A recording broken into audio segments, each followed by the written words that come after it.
Story number 3.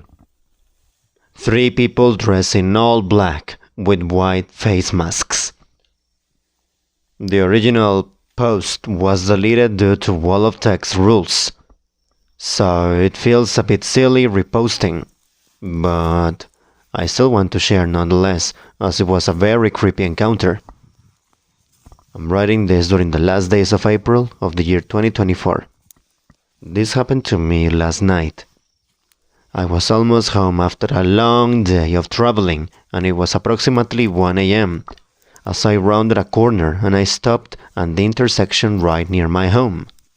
The light was red, and as I slowed to a stop out of the corner of my eye, I saw three people on the sidewalk.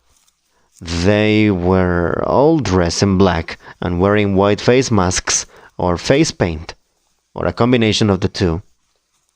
One was crouched on the ground, while the other two were standing crooked. They were still as statues when I came to a stop, but when I looked at them, they all started crawling and walking towards me. I was exhausted, and apparently my instinct in moments of terror is to just laugh and shake my head like I was in on the joke. They were super close to my car, but thankfully the light turned green and I was able to get out of there before they reached my car. Since you could see the corner of my house from the intersection, I ended up just driving for quite a while and then turning around once it felt like enough time had passed so that they wouldn't follow my car, pulling into the street I live in. I imagine it was just some teens playing a prank. But afterwards, I was thinking about it being a school night and most people wouldn't be having sleepovers in the middle of the week. I'm debating if it's worth calling a non-emergency line to report it, just in case. Regardless, I shan't be going out past sundown for quite some time, and I'll likely invest in some door lock reinforcements. Absolutely should have called it in on your cell phone when it happened. If you felt that creeped out to drive around for a while after. Well, at the time it didn't seem like an emergency, and felt more like it would be a misuse of the 911 system to call it in as urgent. I called the non-emergency line to report the incident right when they opened this morning though.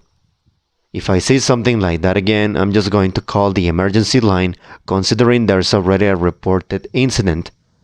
Thank you for the feedback. Thank you. They could have just been trying to prank passing cars or something worse like hijacking, but it is definitely odd. I would have been scared for sure, and you are lucky the light turned. The odds are they are going to do it again, so I would call it in. Even if they don't manage to catch them, it sets up a trial of their modus operandi. I definitely assumed the former, thinking the trio was just trying to put their own spin on something similar to a scary ghost prank. But you're right, it could have been more nefarious in nature, and it could be repeated.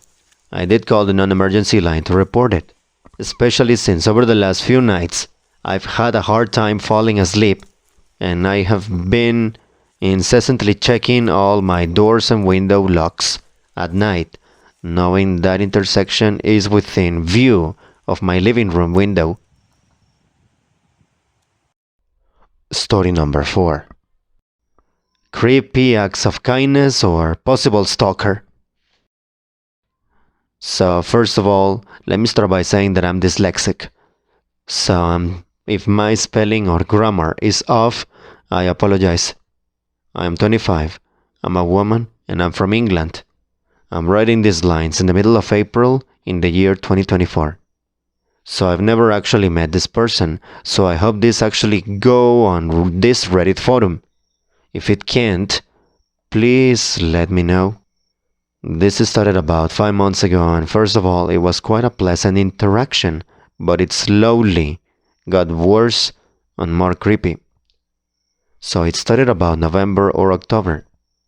I noticed that my wing mirror on my car had been put inwards. I park a street away from my house, so I have a short walk to my house. My house is on a main road with one drive, and my parents park on the drive. I asked my mother if this was her, as it was a thoughtful thing to do. She refused it was her, and my father also said it wasn't him. So I thought it was a kind soul or thoughtful person. After all, where I park has a lot of older people, and they always say good morning to me when I set off to work. This continues for the months onwards. It has only recently stopped since parking away from that side street. I asked a couple older people on that street, and they said it wasn't them either. At this point, I only wanted to say thank you. So I continued going to work and didn't notice anything else until the winter weather got worse. December 2023 was when the weirdness continued. The frost kicked in, and the snow started on occasions. Since I set off from work at 7 a.m., it can be frosty at the time, and I would need to de-ice my car. About mid-December, I remember running late for work. It was 7:15 a.m. and I still had not de-iced my car. So I was doing a careful rush to my car, as it was very cold and icy, only to get there and see it had been de-iced for me. I was confused and a little happy, but also shaken. It was a strange feeling. Again, I asked my parents and anyone I saw on the side street. It wasn't any of them. My mom laughed and said, "You might have a secret admirer." Well, it's like she's a fortune teller. The de-icing of my car happened a few times more on very icy days. From January onwards is when it got strange to the point I started parking elsewhere, as mentioned above. About the end of January and the start of February 2024, I saw what I can only describe as homemade food left on top of my car. Don't worry, I did not eat anything. I ended up throwing up this away once I got to work. But I found this situation was getting beyond strange. Around the same time, the first letter or note was left. It was written in what I would describe as doctor handwriting. It was basically asking if I enjoy being treated like, and I quote, "the princess I deserve to be treated like." I brought this home and showed my parents, and they didn't like this at all. My dad said he was going to start parking on the street and I can park on the drive for a while. I said that would be a good idea. However, if this person was looking for my car, then he would know which house was mine. My dad agreed, but also pointed out that he or she may have already been watching me and may actually already know where I live. He stated the main thing was me walking home from my car to the house at 8:15. I worked 12 shifts. He stated he would sort the situation out if anything happened. I questioned possibly going to the police, and he stated that they would laugh at us without proof. And he was right. We didn't have anything. I didn't like the idea of parking back on the street, so I didn't. Now is April. I stopped parking on the drive a few weeks ago, and now I've started parking on a different street, still close to my house. Now, nothing has happened since February, and I hope it doesn't, as it is starting to get worse. Do I have a stalker? Or just someone trying to fuck with me? I will try and answer whatever questions you have when I can. So, TLDR, too long did not read. Creepy acts of kindness have been happening to me, and it may be the start of a stalker. No matter their intentions, it's somehow sinister that they have taken pains to avoid you seeing them, while feeling bold enough to touch your car all the time and leave personal things there, especially that note. Yikes. Hopefully this is the end of it. Especially sinister when you consider the advantage the stalker has somehow knowing that vehicle belongs to OP. I seriously wonder if that person has a vantage point and derives gratification over watching OP react to their unprompted, unwelcome gestures. Maintaining anonymity is a way to leverage control of the situation. The note reeks of someone perpetuating a fantasy without your consent, with your involvement at their will. OP, that's why your instincts are raising alarms. Get a close-range motion detecting car cam, file a police report and include a note or a photo of it if you have it, and ask your friendly neighbors to keep an eye out for you and your car. Stay safe, your concerns are valid. Fingers crossed. Fingers crossed. It was enough for one lifetime. And for the people thinking or wondering, I do have an ex-fiancé, but I think even he would have to sink to a new low to do that. Thank you. Story number 5. Crazy lady try calling CPS. Crazy woman threatening to call CPS. This is really creepy, but it was scary for sure. No, I'm not the parent in this situation, but rather the kid. This was who knows how many years ago. And I'm writing this in April 2024. I was young, maybe 7 or 8. Think 7. I was with my 2 older siblings, my little bro and older sis. We are all 3 years apart. Anyways, we were all in the car waiting for our mom, who had gone inside a Pizza Delight to pick up our food, which she had pre-ordered beforehand. This was in Byers Lake, I think. We were only alone in there for a minute, and I was tired, so I was half asleep against the window. I was abruptly woken up to an aggressive and loud banging on our car window. My sister, maybe 10 at the time, was sitting shotgun, and I was in the back seat diagonal from her, and my little brother, probably 4, was beside me. We all immediately looked to where the sound came from, and we saw a 40 to 50-year-old looking lady. I don't remember much about her, and it was late out, but her hair was kind of frizzy, thin and crazy looking. It was silvery blonde. She had a receding hairline and was sweating profusely on her forehead. She looked a little on the heavy side, and her face was practically pressed up against the glass, and she had an intense, crazy look. She held her phone up against the window, my sister's window, with the white emergency dial screen up, and yelled something at us. I can't remember what. My mom was literally walking back to the car when this happened and was like, "What the actual fuck?" So she immediately gets into the car, and the woman runs around to her door and grabs it, yelling at her about how she's a terrible person for leaving her kids alone in a car and that she was gonna call CPS. Our mom explains to her that she was only gone for 5 minutes maximum, and that she had a 10-year-old in the car with a phone. The car was locked, and she could see the car from where she was in the restaurant. The lady keeps screaming at my mom though, and grabs my mom's wrist. So my mom, who is in the military, immediately rips her hand off her wrist and slams her door shut, rolls down the window to give her the bird, and books it. The woman was screaming the whole time and looked genuinely insane and terrifying.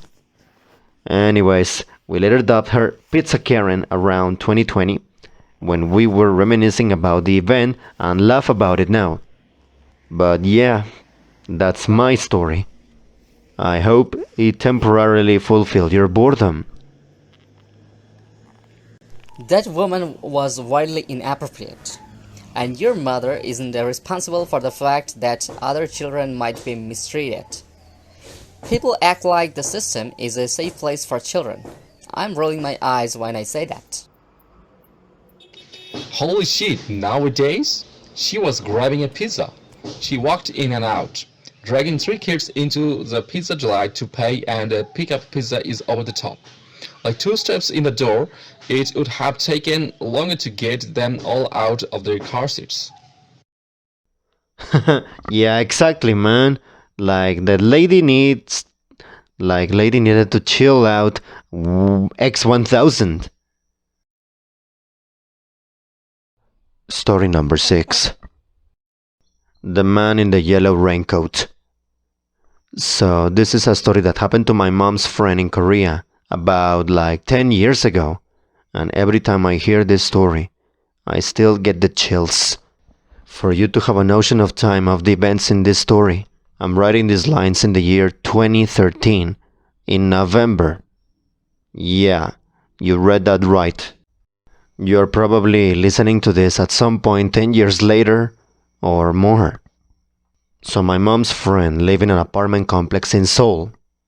She was a stay-at-home mother with a young daughter, and her husband worked during the days. One day, she was coming home from running errands with her daughter and got into the elevator in her building. When she got in, she noticed that there was a man wearing a cap and a yellow raincoat, and he kept his head low so that she couldn't really see his face. She immediately felt really uneasy, and she made her daughter stand to her side, furthest away from the man. What made her feel even more comfortable was that when she pressed the button for her floor, there was no other lead number. And on top of that, she noticed that he was carrying something wrapped inside with newspaper close to his side.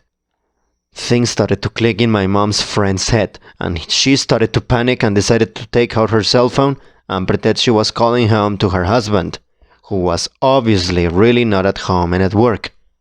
She started saying things like, "Oh, I'm on the elevator and I'm about to get off. Can you get the door for me?" And making it seem like her husband was waiting at home. When the elevator did reach her floor, I think she lived on the 12th floor or something, she quickly got off and grabbed her daughter and started to walk as fast as she could to her apartment. She noticed that the man also got off on her floor and was slowly following her down the hallway.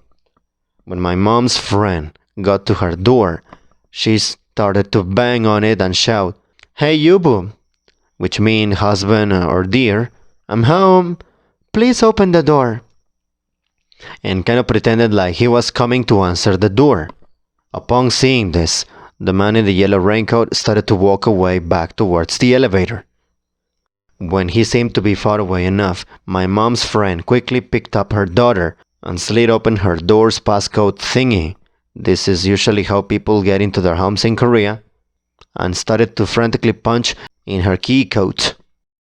But the problem was that the buttons would make sounds, so the man knew that no one was going to answer the door for her, and he turned around and started to run back towards her.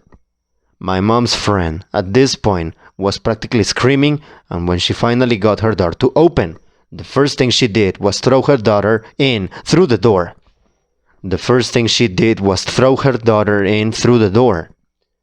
When she got in herself, she saw that the man was pretty much inches from the door, but she managed to shut it and lock it before he could wedge his hand or weapon into the door. Afterwards, looking through the door's peephole, she saw that the man was walking away towards the elevator. Several months later, my mom's friend was watching the news and there was a coverage on the capture of a serial killer named Yoo Jong-chul, who used to kill a lot of prostitutes. She told my mom that she could never forget the dread she felt when she saw the too familiar yellow raincoat and hat that he was wearing when apprehended. And added to that, here's a wiki page on Yoo Jong-chul in case anyone is curious. It also details all of his killings. Just for clarification, why does his birthday have to be right after mine? Was it even raining outside? I don't think so. From what I heard, the raincoat and the hat were his uniforms for his murders. Ah, Seoul. The creepers in Seoul are really, well, creepy. I like South Korea, it's a decent place to live. But damn it, the creepers and the traffic. Tell me about it. I used to visit as a child, and one time I was walking the streets with my parents and noticed that a rough hand was holding my hand. I looked up and thought it was my dad, but it turned out to be some random grandpa who was smiling at me with one tooth. I flipped shit and ran to my dad, who was talking to my mom a few feet ahead. Absolutely terrifying. I'm glad she and her daughter made it out okay. By the way, when I read her title, I immediately thought of Low Men in Yellow Coats. And that's why I read this. I'm not disappointed. I never thought about that, but now I can see why my title might have grabbed your attention. Thanks for taking up the time to read it. Absolutely terrifying. I am glad she and her daughter made it out okay. By the way, when I read your title, I immediately thought of Low Men in Yellow Coats. And that is why I read this. I am not disappointed. Wow. I never thought about that, but now I can see why my title might have grabbed your attention. Thanks for taking up the time to read it.